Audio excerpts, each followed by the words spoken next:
하나님 말씀 합독하도록 하겠습니다. 오늘 선포될 말씀 신약성경 로마서 1장 16절 말씀입니다.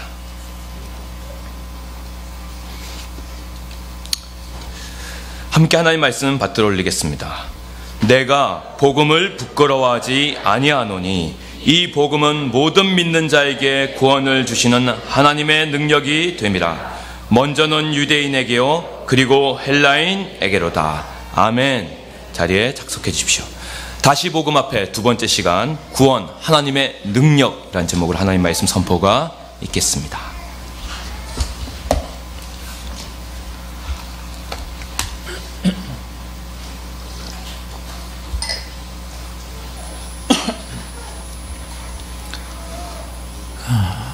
지난주에 우리는 사도 바울이 왜 그토록 로마에 가서까지 복음을 전하고 싶어 했는지를 살펴보았습니다.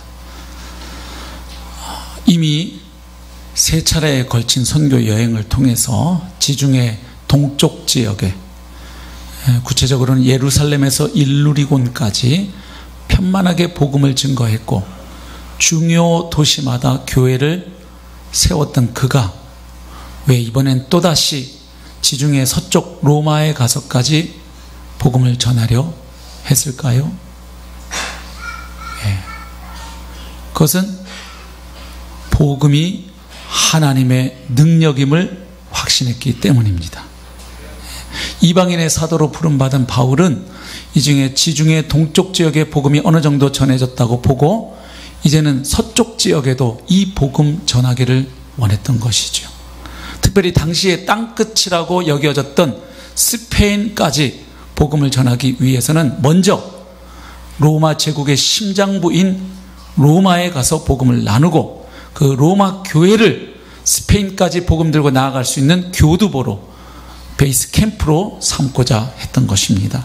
마치 지중해 동쪽 지역에서 안디옥 교회가 했던 역할을 이제는 지중해 서쪽 지역에서는 로마 교회가 해주기를 기대하면서 로마에 가서도 복음을 전하기 원했고 그리고 그 이전에 먼저 로마서 편지를 통해서 그들과 복음을 나누었던 것을 봅니다. 당시에 가장 큰 도시였습니다. 그리고 로마의 황제가 온 세상의 주라고 선포되는 그 로마 제국의 심장부에 가서도 바울은 주 예수 그리스도의 복음 증거하기를 원했습니다. 그것은 그가 전하도록 부름받은 복음은 사람의 능력이 아니라 하나님의 능력이기 때문이었습니다. 그런데 어떤 하나님의 능력입니까? 바로 모든 믿는 사람을 구원하는 능력입니다. 그래서 오늘 우리가 살펴볼 부분은 복음이 가져다 주는 그 구원에 대하여 말씀을 나누려고 합니다. 구원이 뭡니까? 제가 초등학교 시절에 복음을 깨닫고 학교 친구에게 너도 예수님 믿고 구원받았으면 좋겠다 했더니 친구가 하는 말이 이것이었습니다. 그 예수님은 째째한 것 같다. 뭐야? 이왕이면 10원 주지 왜 구원밖에 안 주냐? 참. 여러분, 구원이라는 말을 일상에서는 언제 사용합니까? 우리가 보통 구원받는다 혹은 구원받았다고 말할 때는 이럴 경우입니다. 가령 물에 빠져서 죽을 위기 가운데 있다가 살아났을 때, 빚으로 인한 파산의 위기에서 벗어났을 때, 인질이나 포로로 잡혀 있다가 구출되어서 살아났을 때, 심지어는 야구 경기에서도 씁니다. 선발 투수가 큰 실점의 위기에 빠져 있을 때 구원 투수가 올라와서 위기를 모면하게 되었을 때도 씁니다. 자, 그런데 이 모든 상황의 공통점이 무엇입니까? 그것은 바로 어떤 위험이나 곤경으로부터 벗어나게 된다는 의미, 빠져나온다는 의미입니다. 또 매였던 어떤 것으로부터 풀려나고 해방되고 벗어난다는 의미입니다. 이처럼 구원은 어떤 불행하고 곤란한 상황에서 벗어나는 것을 의미합니다.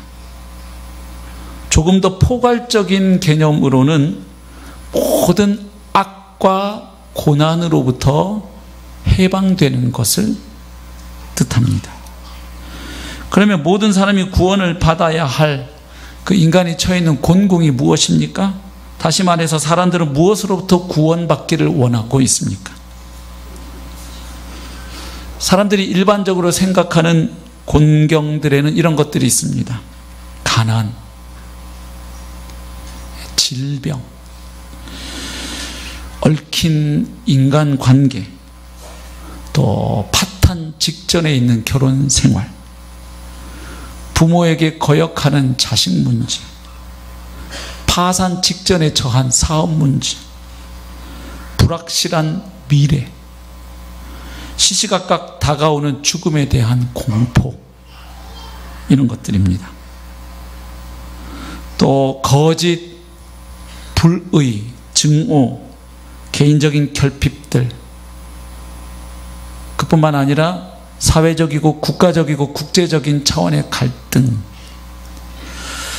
여러 가지 모양으로 나타나는 악과 고난에 인생은 둘러싸이고 또 짓눌려 있습니다. 근데 대부분 이 땅에서 잘 먹고 또 잘 사는 것과 관련이 되어 있죠. 그래서 이런 욕망이 채워지지 않을 때 곤경에 빠졌다고 느끼게 되지요. 그래서 사람들은 그러한 곤경으로부터 벗어나기 위해서 각고의 노력을 합니다. 기울이죠. 그러나 아무리 노력을 기울인다고 해도 한계가 있고 여전히 불안한 마음이 해소되지 않는 것을 경험합니다. 그때 많은 사람들은 종교의 힘을 또 의지하고자 합니다. 왜냐하면 종교의 역할이 바로 우리를 인생의 그러한 곤경에서 벗어나게 해주는 것이라고 생각하기 때문입니다. 그리고 자기가 처한 그런 문제들이 해결되는 것을 구원이라고 생각하지요. 그래서 그렇게만 될 수 있다면 얼마든지 신이 되었던 절대자가 되었던 자기에게 그 구원을 가져다 줄 존재에게 돈을 지불할 용의도 있고 봉사할 용의도 있지요. 말하자면 신적인 능력을 빌려서 자신의 욕구를 채우려고 합니다. 근데 그 욕구가 채워지고 나면 또 어떤 일이 일어날까요? 그래서 보통 사람들이 생각하는 기쁜 소식은 거의 대부분 소원 성취 아니면 문제 해결용 복음이죠. 근데 여러분, 처녀 총각이 결혼하는 게 인생 최대의 목표여서 결혼을 했으면 모든 문제가 해결됩니까? 결혼하면 또 아이가 왜 안 생기나 고민하지요. 또 아이를 임신하게 되면 과연 아이를 건강하게 정상적으로 잘 분만할 수 있을까 또 속끓이지요.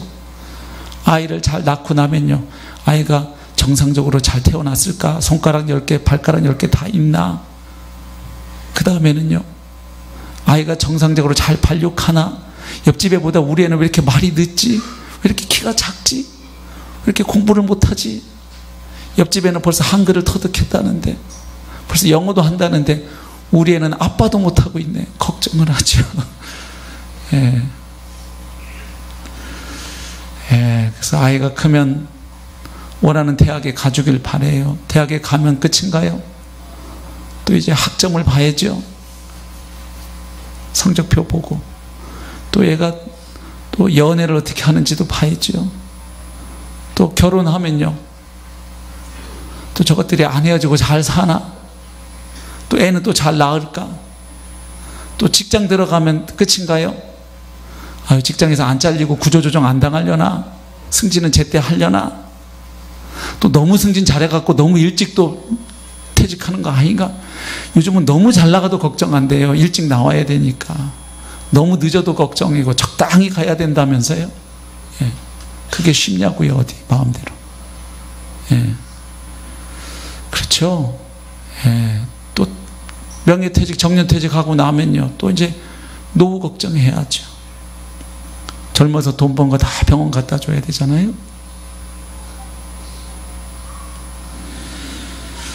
이게 소원 성취 문제 해결이 진짜 복음이 아닌 것을 조금만 생각하면 알 수 있어요. 진짜 모든 사람이 기뻐할 만한 소식이 아니죠.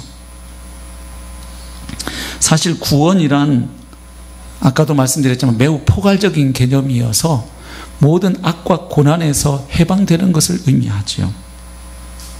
그런데 성경은 말합니다. 그 모든 악과 고난들은 사실 죽음의 증상들이라고 성경은 말해줍니다. 그러니까 사람들은 그 악과 고난을 근본적인 문제로 보고 그 악과 고난에서 해방되는 것을 구원이라고 여깁니다만은 성경은 그 악과 고난보다 더 근본적인 문제가 있음을 말해줍니다. 그 우리가 살아가면서 겪는 온갖 종류의 악과 고난들은 다 죽음의 증상들이라는 것입니다. 마치 감기에 걸리면 목이 따갑고 머리가 아프고 콧물이 나고 입맛이 없고 하는 등의 증상들이 나타납니다. 그래서 그런 증상들이 나타나면 내가 감기에 걸렸구나. 감기의 병균, 이 감기 바이러스가 내 몸속에 역사하고 있구나 하는 것을 알아차리게 됩니다. 마찬가지로 죽음의 병균이, 죽음 바이러스가 우리 속에서 역사함으로 노쇠 현상들과 질병들을 유발하고 그리고 온갖 형태의 악과 고난을 낳는다고 성경은 진단합니다. 그래서 모든 악과 고난의 증상들은 사실은 죽음의 증상들이고, 그리고 우리가 그런 악과 고난에 짓눌리고 있다는 것은 우리가 지금 죽음의 힘 아래 놓여 있다는 것, 마치 감기에 걸리듯 우리가 모두 다 죽음에 걸려 있다는 사실을 뜻합니다. 그래서 우리가 지금 살아있다고 말하고 열심히 살아가지만 사실은 벌써 죽음에 걸려 있는 자들이라는 겁니다. 그래서 80, 90 평생 지내고 결국 무덤에 이르는 것은 우리 가운데 지금 역사하고 있는 이 죽음의 병균이 확산되어서 우리 존재를 완전히 점령하고 사로잡은 결과로 나타나는 것이죠. 결국 무엇을 말합니까? 우리의 수명이 다해서 육신이 죽는다는 것은 우리의 현재가 사실은 죽음에 이미 점령당해 있는 상태임을 재확인하는 데 지나지 않는다는 것입니다. 그렇기 때문에 성경은 이렇게 악과 고난에 짓눌려 있는 인생을 가리켜서 죽은 자라고 이야기합니다. 에베소서 2장 1절도 보면 예수 그리스도 안에서 구원받기 전의 상태를 뭐라고 얘기합니까? 죄와 허물로 죽은 너희를 살리셨도다. 밥 잘 먹고 열심히 일하고 열심히 공부하고 있는데 그런 우리를 가리켜 성경은 죽은 자라고, 죽어 있다고 선언합니다. 왜 우리 인생은 죽음에 걸리게 되었습니까? 로마서 6장 23절이 분명히 선언합니다. 죄의 삭은 사망이에요. 인간이 죄를 지으면 그 대가로, 그 값으로 우리에게 죽음이 주어진다는 것입니다. 그래서 죽음은 죄의 대가라는 것입니다. 로마서 5장 12절 한번 같이 읽어보실까요? 시작.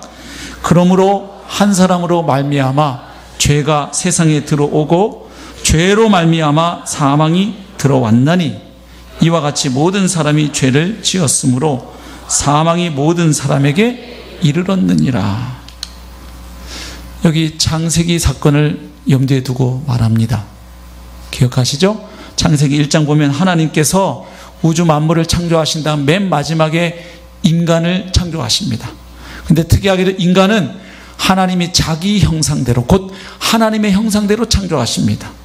그렇게 창조하신 이유는 하나님이 그 인간들과 더불어 함께 친밀하게 교제하고 동행하기 원하셨습니다. 그뿐만 아니라 하나님이 창조하신 이 땅의 만물을 인간들로 하여금 다스리고 통치하기를 원하셨습니다. 말하자면 하나님은 인간을 하나님을 대행하여 이 땅을 다스리는 부왕과도 같은, 대리 통치자와도 같은 존재로 세우셨습니다. 그리고 그 인간이 땅을 다스릴 때 기억할 사항을 한 가지를 주셨어요. 하나님을 대신해서 모든 땅을 다스리지만 그러나 그 다스릴 수 있는 권세는 창조주 하나님으로부터 말미암았음을, 즉 진짜 주인은 따로 계시다는 사실을 잊지 않고 그 하나님과 올바른 관계 가운데 인간에게 주신 특권을 누리고 행사하기를 원하셨던 것이죠.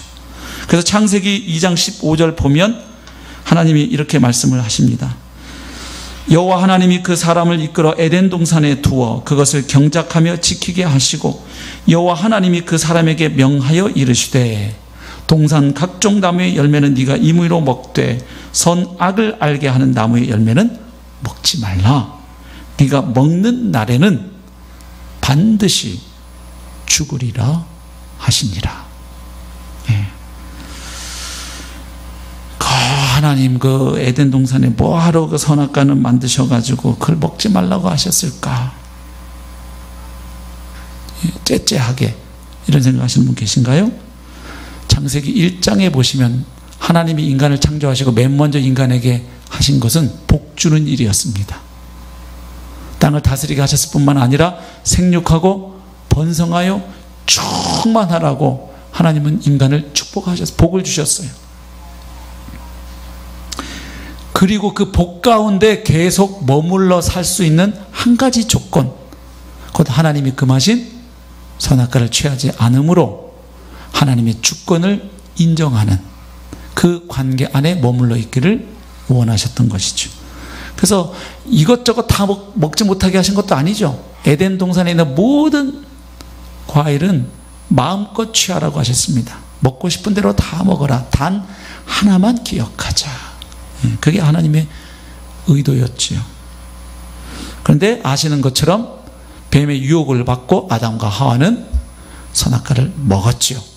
그래서 여기서 죄의 본질을 알 수 있죠. 하와에게 뱀이 속삭일 때 뭐라고 속삭였나요? 이것을 먹으면 너희들이 하나님과 같아지리라. 결국 아담과 하와가 선악과를 먹은 건 배가 고파서도 아니고 비타민이 결핍돼서도 아닙니다. 하나님과 같아지려고, 창조주 하나님의 자리에 오르려고, 곧 내가 나에게 신 노릇하기 위하여, 선과 악을 이제는 내가 규정하고 결정하기 위하여 취했던 것입니다. 그래서 우리는 여기서 죄의 본질을 봅니다. 죄가 뭡니까? 바로 창조주 하나님에 대해서 인간이 옳지 않은 태도를 범한 것이 죄인데, 그 죄의 본질은 이렇게 나타납니다. 하나님에 대한 불신. 뱀의 말을 듣고 선악과를 볼 때 과연 하나님은 내가 그동안 알아왔던 것처럼 그렇게 좋은 선하신 하나님일까? 하나님에 대한 의심, 그리고 하나님의 말씀에 대한 의심과 불순종, 결과적으로는 하나님의 왕되심에 대한, 주권에 대한 반역이 바로 죄의 본질이었습니다. 그래서 이 죄를 짓고 타락한 인간에게 하나님이 말씀하시죠. 하와에게도 말씀하시고 아담에게도 말씀하시는데 그 가운데 아담에게 주신 말씀을 한번 봅니다. 창세기 3장 17절. 아담에게 이르시되 네가 네 아내의 말을 듣고 내가 너에게 먹지 말라 한 나무의 열매를 먹었은즉 땅은 너로 말미암아 저주를 받고. 그 땅이 이렇게 망가진 것은 인간이 공장에서 대량 생산 시작하고 자동차를 굴리기 시작하면서가 아닙니다. 석탄을 원료로 떼면서부터가 아닙니다. 인간이 범죄하고 타락함으로 이 세상에 죄가 들어왔을 때 이 세상이 망가지기 시작했던 것이죠. 땅은 너로 말미암아 저주를 받고, 하나님이 완벽하게 창조하셨던 이 땅, 보시기에 심히 좋았던 이 땅이 죄악으로 인하여 망가지기 시작했습니다. 땅은 너로 말미암아 저주를 받고 너는 내 평생에 수고하여야 그 소산을 먹으리라. 노동의 의미도 변질되고 왜곡됩니다. 어떤 분들은 노동은 범죄의 결과로 하나님이 심판하셔서 온 걸로 생각하는데 그렇지 않습니다.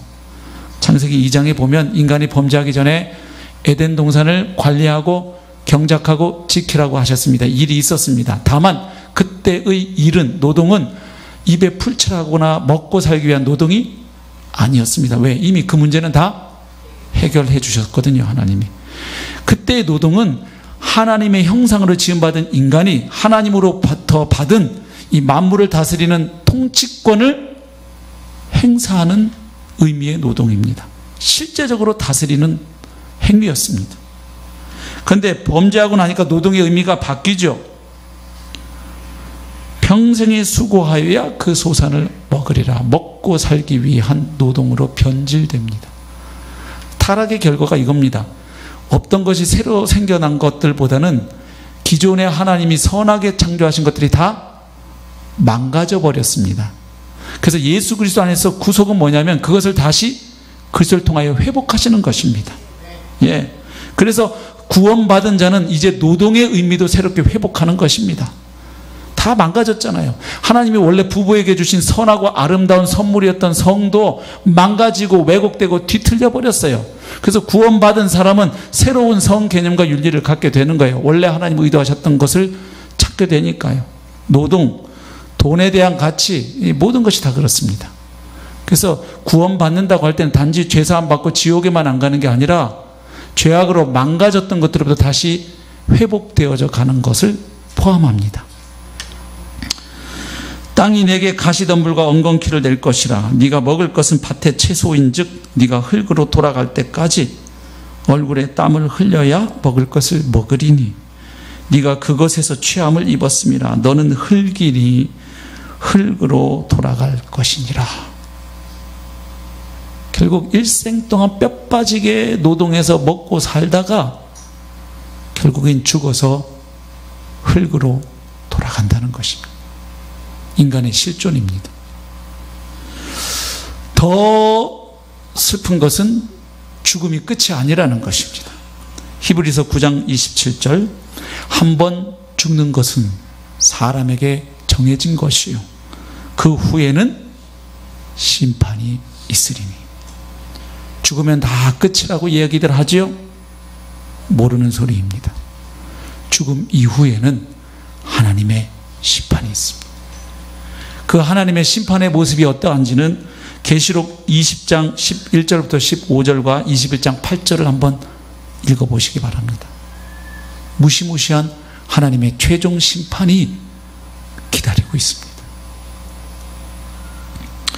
결국 하나님 떠난 인생은 일생 동안 죄의 종으로 매여 살면서 온갖 악과 고난을 겪으며 살다가 결국에는 죽어서 하나님의 심판을 피할 길이 없는 그런 존재가 되어버렸습니다. 그래서 인간의 근본 문제는 단지 우리가 살면서 경험하는 그 악과 고난의 문제가 아니라 그 악과 고난을 발생시킨 죄와 죽음의 문제입니다. 그리고 하나님의 진노의 심판입니다.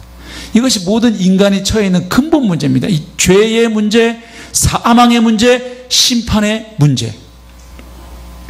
그래서 이 문제의 해결 없이 일시적으로 그저 내가 살아가면서 경험한 어떤 문제가 잠시 해결되거나 내 바람과 소원이 성취되는 것을 참된 구원이라고 말할 수 없습니다. 그리고 그것을 가져다 주겠다는 것을 복음이라고 말할 수 없습니다. 이 세상 어느 누가 죄와 죽음의 문제를 해결했습니까? 인간 세상에 훌륭한 사상가들, 철학자들, 종교인들, 스승들이 많이 있습니다. 인간적으로 존경을 받아 마땅한 훌륭한 스승과 성현들이 있어요.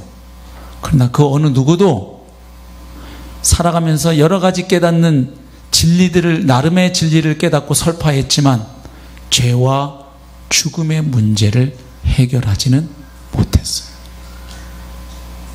그렇죠?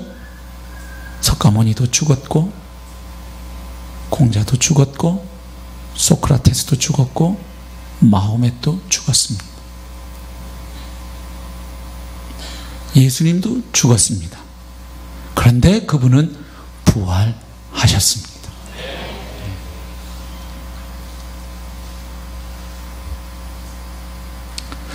복음을 능력으로, 그것도 하나님의 능력으로 부를 수 있는 이유는 인류 역사상 그 누구도 감히 해결할 수 없었던, 또 해결했다고 주장할 수 없었던 죄와 죽음의 문제를 예수 그리스도의 복음이 해결하고 치유하기 때문입니다. 또한 죄와 죽음의 세력의 지배를 받아서 창조주 하나님과 원수가 되고 하나님의 무서운 진노와 심판의 대상이던 사람들을 그 죄와 죽음과 사탄의 세력에서 건져내어서 창조주 하나님과 새로운 관계를 맺게 하고 그 하나님의 주권과 통치 아래로 옮기기 때문입니다. 복음은 인간을 죄와 죽음에서 하나님의 분노와 저주와 심판에서 구원하는 하나님의 능력입니다. 그래서 그 복음을 통해 하나님이 우리에게 주시는 구원을 성경은 굉장히 다양한 언어로 설명하는데 가장 핵심적인 것 하나는 이것입니다. 골로새서 1장 13절 14절 같이 읽겠습니다. 시작. 그가 우리를 흑암의 권세에서 건져내사 그의 사랑의 아들의 나라로 옮기셨으니 그 아들 안에서 우리가 속량 곧 죄 사함을 얻었도다. 아멘. 아까 그랬죠. 구원이란 어딘가로부터 건져내는 것, 벗어나는 것, 해방되는 것이라고 했는데 여기 보시면 성경이 말하는 구원은 무엇입니까? 우리를 흑암의 권세에서, 즉 죄와 사망으로 다스리고 지배하는 사탄의 나라, 그 흑암의 권세, 어두움의 권세에 있던 우리를 건져내시는 것입니다. 그리고 단순히 건져내는 것으로 끝내지 아니하시고 그 건져낸 우리를 하나님의 나라로 옮겨주시는 것. 그래서 이제는 하나님의 통치와 보호와 인도와 복을 받으며 살아가게 해주시는 것을 성경은 구원이라고 이야기합니다. 그리고 그 구원 안에는 당연히 죄 사함이 있습니다. 왜? 하나님과 우리 사이를 근본적으로 갈라놓은 것이 죄이기 때문에 죄 문제의 해결 없이 하나님의 생명 안에서 살아가는 것은 불가능하죠. 그래서 당연히 그 구원 안에는 죄 사함이 있는 것입니다.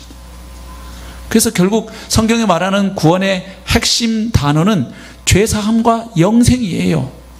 영생은 단지 영원히 산다는 시간적 개념만이 아니라 하나님께 속한 신적 생명을 뜻해요.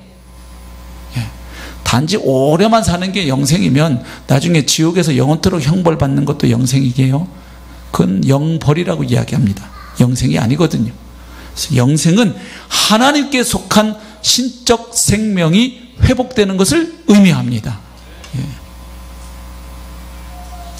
그래서 복음은 무엇입니까? 바로 예수님의 십자가 죽으심과 부활로 말미암아 우리 인생의 가장 근본적인 문제고 우리의 원수인 죄와 죽음의 문제를 해결하셨다는 기쁜 소식입니다. 주님의 십자가 죽으심으로 말미암아 우리 죄 문제를 해결하셨고 그분이 부활하심으로 말미암아 사망을 정복하셨습니다. 마귀는 하나님의 아들 예수 그리스도를 십자가에 죽으심으로 자기가 이겼다고 생각했지만, 그래서 예수님께 자기가 쓸 수 있는 가장 필살기 죽음이라는 독침을 예수님께 쏘았지만 앞불사 하나님이 그분을 살리심으로 더 이상 그가 쓸 수 있는 무기가 없어졌어요. 그래서 죽음은 이미 예수님께 정복당했습니다.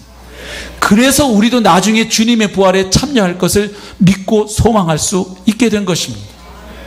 이미 죽음이 한번 정복당했다 이 말입니다. 마치 예방주사를 떠올리시면 이해가 쉬울 것 같아요. 예방주사가 뭐죠?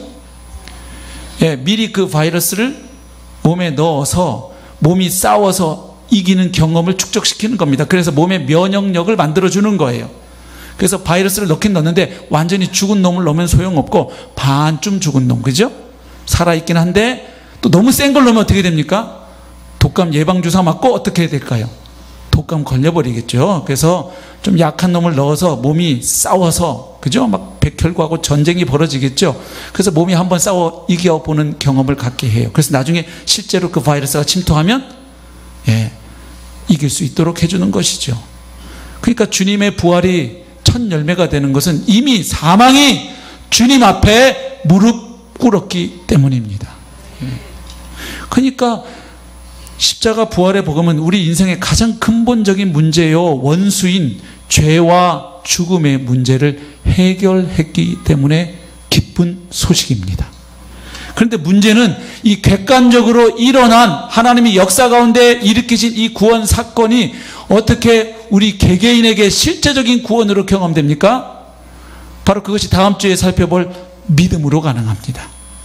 그런데 그렇게 복음을 믿음으로 그 사람에게 경험되어지는 이제 구원, 어떻게 보면 주관적 구원이겠죠? 하나님이 역사 가운데 예수 그리스도의 십자가 부활로 이미 구원 사건을 허락하셨지만 그 구원 사건이 실제적으로 적용되어서 경험되는 것은 이게 다 다르죠.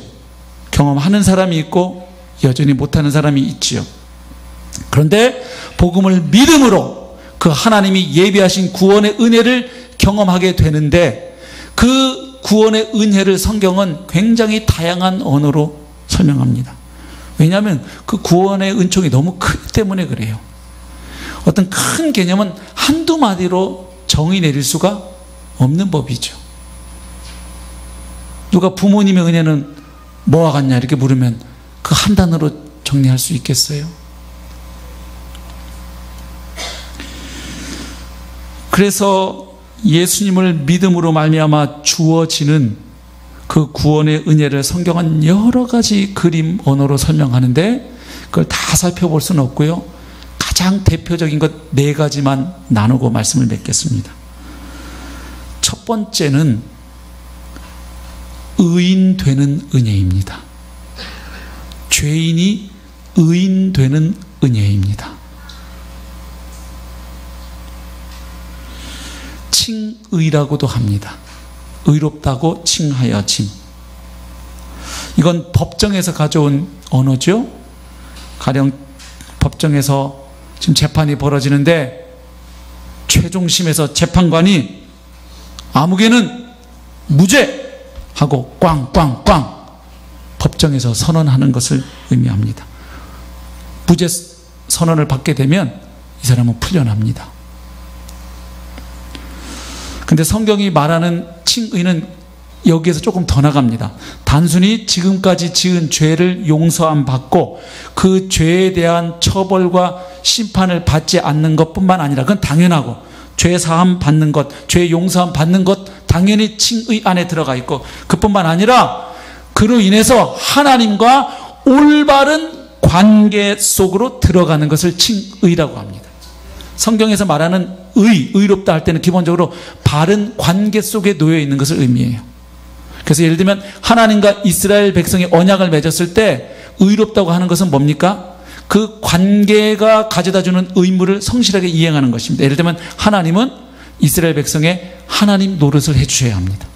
그런가 하면 이스라엘 백성은 그 하나님의 언약 백성으로서 하나님의 말씀에 순종하며 거룩하게 살아가야 합니다. 그래서 그 관계가 주는 의무에 충실할 때 이걸 의롭다고 얘기합니다. 반대로 거기에서 벗어나게 될 때 불의하다고 얘기해요. 그래서 이 법정적인 의의 개념도 있고 관계적인 혹은 언약적 의미의 의 개념이 성경 안에는 포함되어 있어요. 그래서 우리를 의인되게 하신다 이 말은 우리의 죄를 사해 주시고 용서하셔서 죄의 심판과 형벌로부터 면하게 해주실 뿐만 아니라 의로우신 하나님과 올바른 관계를 맺게 해 주시는 것이죠. 놀라운 복입니다. 로마서 3장 23절 24절 같이 읽을까요? 시작.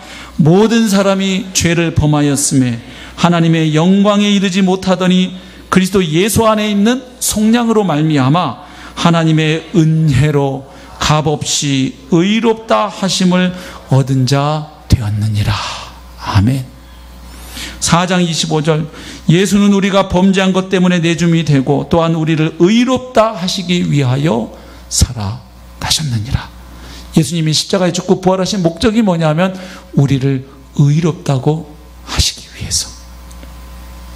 로마서 5장 9절 그러면 이제 우리가 그의 피로 말미암아 의롭다 하심을 받았으니 더욱 그로 말미암아 진노하심에서 구원을 받을 것이니. 주님의 보혈로 말미암아 의롭다 하심을 이미 받았을 뿐만 아니라 장래 하나님의 진노하심에서도 구원을 받게 된다는 사실입니다. 놀라운 은혜입니다. 이 죄 사함과 칭의의 은혜가 얼마나 큰지 이게 잘 감이 안 오는 이유는 하나님이 어떤 분이신지 내가 어떤 존재인지를 놓치기 때문입니다. 그리고 마지막에 하나님이 우리 각자에게 내리실 심판이 얼마나 무섭고 공포스러운 것인지 떨리는 것인지를 놓치기 때문이에요. 여러분 혹시 살아가시면서 내 과거의 허물과 잘못을 다 알고 있는 사람을 만난 적이 있으신가요? 얼마나 그 사람 앞에 서면 부담스럽겠어요. 근데 내 모든 과거를 다 아는 사람은 없죠, 사실. 부부끼리도 적당히 숨기고 사니까. 웃으시네요, 인생 오래 사신 분들은. 네. 딴 주머니 차시는 거 아닌가? 예. 하나님은 우리가 태어날 때부터 죽을 때까지 우리의 모든 죄악을 다 알고 계십니다. 행동으로 지은 죄뿐만 아니라 마음과 생각으로 지은 죄까지를 다 아시는 분입니다. 만약에 우리의 죄가 주님의 십자가로 인해서 사함받지 않고 마지막 하나님의 심판대 앞에 서게 되면 상상해 보세요. 그날 내가 태어나서부터, 아니 태어나기 전부터 죄를 지었지, 뱃속에서부터 엄마 배를 얼마나 걷어찼습니까? 엄마를 그렇게 잠도 못 자게 새벽에 발로 걷어차고, 예? 태어나서는 엄마 젖꼭지를 그렇게 꽉 깨물어서 먹고 말이지. 얼마나 어릴 때부터 우리가 죄를 지었어요. 그 모든 내 아내도 남편도 부모님도 내 친구도 아무도 모르는 나의 죄악된 치부를 하나님이 그 녹화해놓은 CCTV 한번 돌린다고 상상해 보세요. 나조차도 까먹었던 죄, 나도 둔감해져서 내가 과거에 그런 죄를 지었나 잊어먹은 죄악들까지 다 드러내시게 될 때, 그 필름 돌아가게 되면 하나님 앞에 어느 인간이 고개를 들고 서 있을 수가 있어요. 자식들 보고 거짓말하지 말라고 말해놓고 자기는 자식보다 20배 거짓말 더 했는데 왜 더 오래 살았습니까?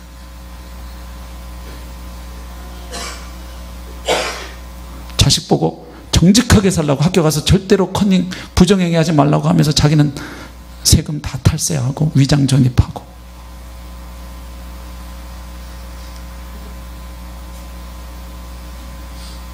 남이 하면 불륜이고 내가 하면 로맨스인 게 얼마나 많아요. 요즘 뭐 그걸 줄여서 내로남불 그러대요. 예.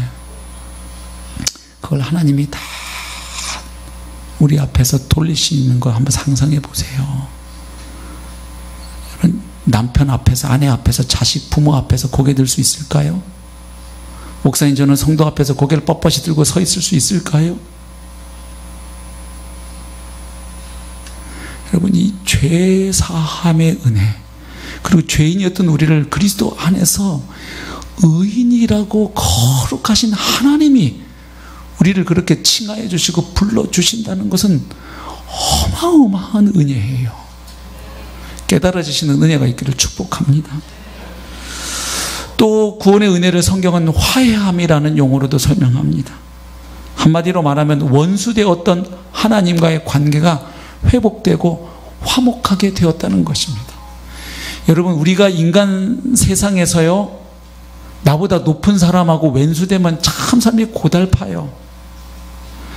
직장에 들어가시는데 사장님한테 찍힌 정도가 아니라고 왼수가 됐다, 직장생활 못합니다.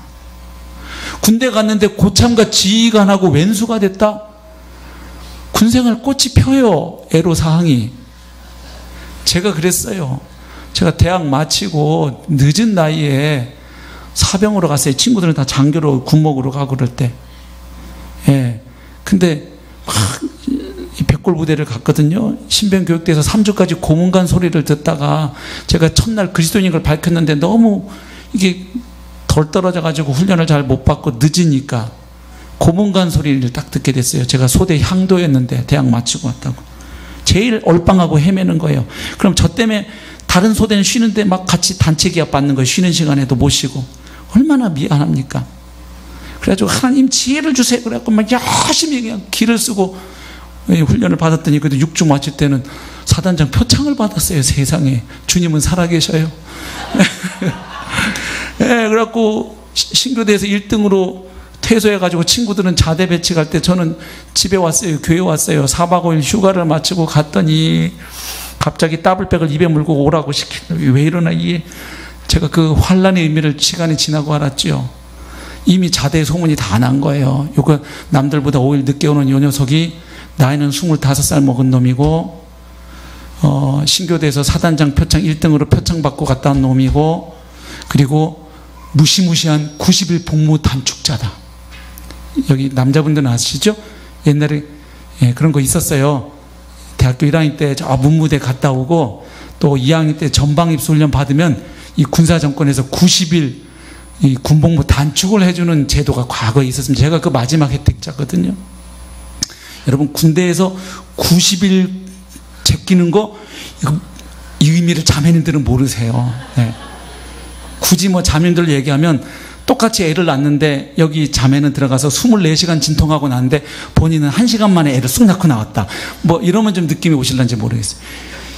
군대에서 제일 무서운 게 나보다 1주, 2주 먼저 온 고참이에요. 근데 90일이면 석 달이에요. 석 달 고참들을 다 제치고 제가 먼저 제대하도록 돼 있는 사람이 온다. 가기 전부터 미운 털이 단단히 박혔어요. 그것도 모르고 또 주일날 종교 행사 갈 사람, 교회 갈 사람 저요 손들으니 죽음이 오는 거죠. 창고에 불려가가지고 이하 생략입니다.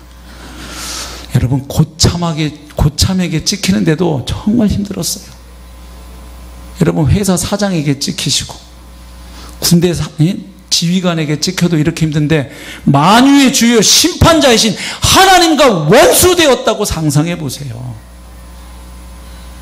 그 하나님의 진노의 심판을 어떻게 피해요? 그런데 예수 그리스도 안에 들어온 사람들을 하나님과 화목하게 하셨답니다. 세상에. 로마서 5장 1절, 그러므로 우리가 믿음으로 의롭다 하심을 받았으니 우리 주 예수 그리스도로 말미암아 하나님과 화평을 누리자. 10절, 곧 우리가 원수 되었을 때 그의 아들의 죽으심으로 말미암아 하나님과 화목하게 되었은즉 화목하게 된 자로서는 더욱 그의 살아나심으로 말미암아 구원을 받을 것이니라. 고린도후서 5장 18절, 모든 것이 하나님께로서 났으며 그가 그리스도로 말미암아 우리를 자기와 화목하게 하시고 또 우리에게 화목하게 하는 직분을 주셨으니, 예수님이 십자가로 화목하게 하신 것은 죄인이었던 우리와 하나님뿐만이 아니라 온 세상 만물과도 화목하기를 원하십니다. 그게 골로새서 1장에 나옵니다. 20절, 그의 십자가의 피로 화평을 이루사 만물 곧 땅에 있는 것들이나 하늘에 있는 것들이 그로 말미암아 자기와 화목하게 되기를 기뻐하심으로 전에 악한 행실로 멀리 떠나 마음으로 원수가 되었던 너희를 이제는 그의 육체의 죽음으로 말미암아 화목하게 하사 너희를 거룩하고 흠없고 책망할 것이 없는 자로 그 앞에 세우고자 하셨으니. 아멘. 하나님과 화목하게 되셨습니까? 아멘. 주님을 찬양하시기 바랍니다. 또한 성경은 우리가 받은 구원의 은총을 하나님의 아들 되었다고 표현합니다. 자매님들은 늘 기분 나빠하세요. 왜 딸은 없냐고요? 여기 성적 언어가 아니고 여기서 아들 되었다는 기본 의미 가운데는 상속자라는 의미가 있기 때문입니다. 그래서 자매님들도 다 하나님의 아들이십니다. 갈라디아 4장 4절, 때가 참에 하나님이 그 아들을 보내사 여자에게서 나게 하시고 율법 아래에 나게 하신 것은 율법 아래에 있는 자들을 속량하시고 사서 해방시키신다는 이야기죠. 우리로 아들의 명분을 얻게 하려 하심이라. 너희가 아들이므로 하나님이 그 아들의 영을 우리 마음 가운데 보내사 아빠 아버지라 부르게 하셨느니라. 아멘. 성령으로 거듭난 사람은 그 가운데 성령이 내주하신다는 거예요. 그 성령은 하나님의 아들의 영, 그리스도의 영이십니다. 아멘. 그래서 이제는 예수님이 하나님을 아빠라고 부르시는 것처럼 그 아들의 영을 받은 우리도 이제는 그 전에 무서워서 감히 눈도 마주칠 수 없었던 하나님을 향하여 아빠라고 부를 수 있게 된 것이, 하나님이 아빠면 상황 끝났지요. 이걸 안 믿으니까 우리가 자꾸 거지같이 사는 거죠. 하나님이 내 아빠신데. 로마서 8장 15절 너희는 다시 무서워하는 종의 영을 받지 아니하고 양자의 영을 받았으므로. 여기서 조금 또 말씀을 받는데 어려움이 있는 게 우리나라 사람들에게 입양은 별로 좋은 그림이 아니에요. 근데 지금 바울이 로마서를 쓸 때 그 로마 제국에서 입양은 아들과 동등한 상속자입니다. 그걸 놓치시면 안 돼요. 양자의 영을 받았으므로 우리가 아빠 아버지라고 부르짖느니라. 성령이 친히 우리의 영과 더불어 우리가 하나님의 자녀인 것을 증언하시나니 자녀이면 또한 상속자. 보십시오. 자녀라는 말 속에는 뭐가 있느냐? 상속자라는 거예요. 어떤 상속자냐? 곧 하나님의 상속자요 그리스도와 함께한 상속자니 우리가 그와 함께 영광을 받기 위하여 고난도 함께 받아야 할 것이니라. 생각하건대 현재의 고난은 우리 믿는 자에게도 고난이 있죠. 그러나 장차 우리에게 나타날 영광과 비교할 수 없도다. 아멘. 우리가 장차 하나님 앞에서 받게 될, 상속자로서 받게 될 그 유업은 참으로 어마무시합니다. 마지막으로 하나만 더 말씀드리면 성경은 우리에게 주어진 구원의 은혜를 이렇게 표현하기도 합니다. 새로운 피조물, 새로운 존재가 되었다고 선언합니다. 인생을 얼마 안 산 분들은 모르겠는데 조금 그래도 몇십 년 사신 분들은 가끔 이런 생각하실 거예요. 내가 살아온 지난날의 그 과오와 허물들, 잘못들 좀 컴퓨터에서 싹 포맷해서 싹 갈아버리고 딜리트 시켜버리듯이, 삭제해버리듯이 내 인생 좀 싹 지금까지 좀 잘못된 거, 이 오점들은 싹 지워버리고 좀 한번 다시 새롭게 한번 출발할 수 있으면 얼마나 좋을까, 이런 생각 해보셨나요? 안 해보신 분은 밥을 좀 더 많이 드시면 됩니다.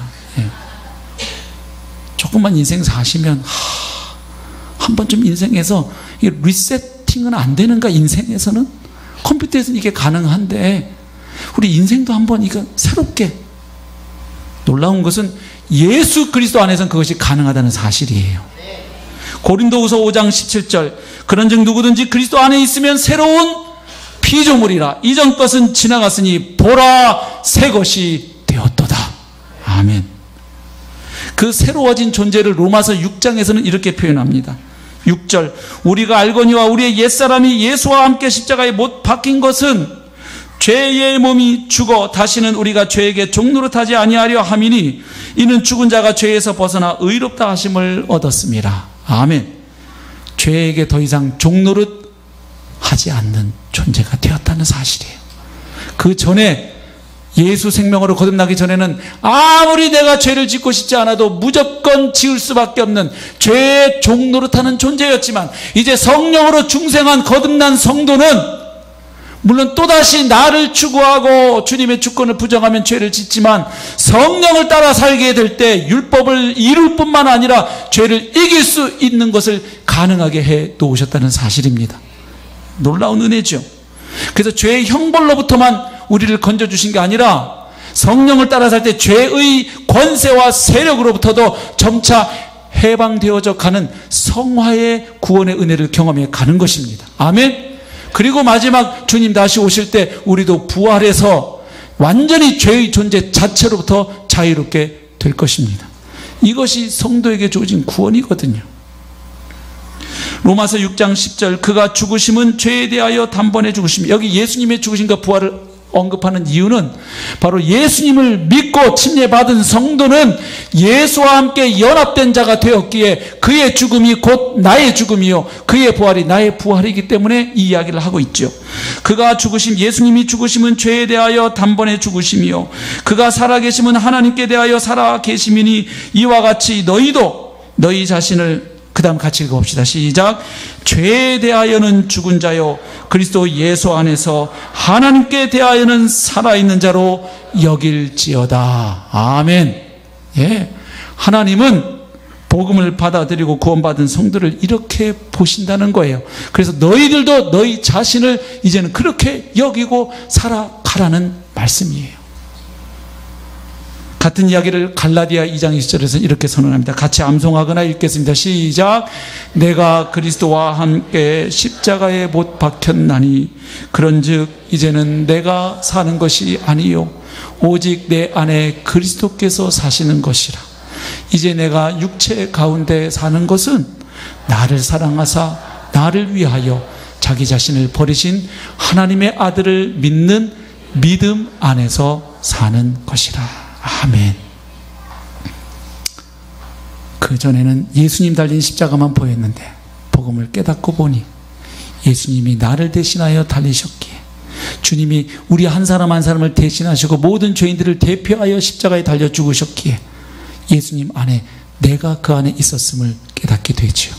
그래서 믿음으로 이것을 취하는 자는 이제 내 옛사람이 예수님과 함께 십자가에 못 박혀 죽었고 이제 예수님 부활에 참여하여 나는 예수 생명으로 살아가는 새로운 존재가 되었음을 깨닫고 인식하게 되는 것이죠. 그렇게 깨달을 때 이제 그 삶이 시작되는 거예요. 내가 누구인지를 아는 것이 중요합니다.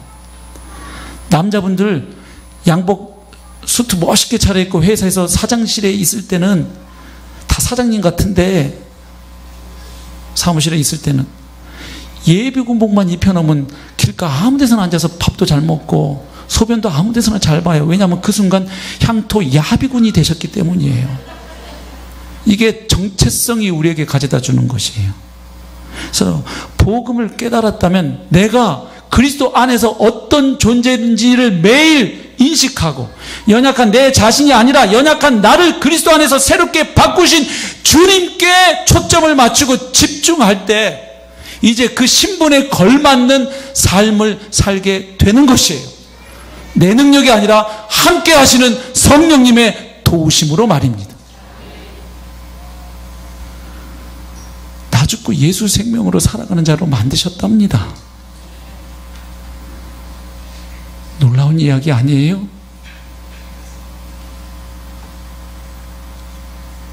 이거 옛날에 깨달았다고 또 놓고 계시면 또다시 복음의 능력과는 거리가 있는 삶으로 우리는 점점 가게 돼요. 매일 우리는 주님의 십자가 앞에 서고 부활하신 주님 앞에 서서 이미 연약한 내 자신, 끊임없이 죄성의 지배를 받아 넘어지는 자신을 볼 때마다 그런 나를 주님과 함께 연합시키셔서 십자가에 처리하시고 부활에 참여시키셔서 새로운 생명으로 이 땅을 살아가게 하셔서 죄를 이제는 이기게 하시고 마침내 주님 다시 오시는 날 완전한 구원에 참여하도록 하실 주님을 기대하면서, 그분을 기다리고 소망하면서 오늘도 복음의 증인으로 살아내시는 귀한 하늘 백성들 되시기를 주님의 이름으로 축복합니다. 이렇게 찬양하겠습니다. 십자가에서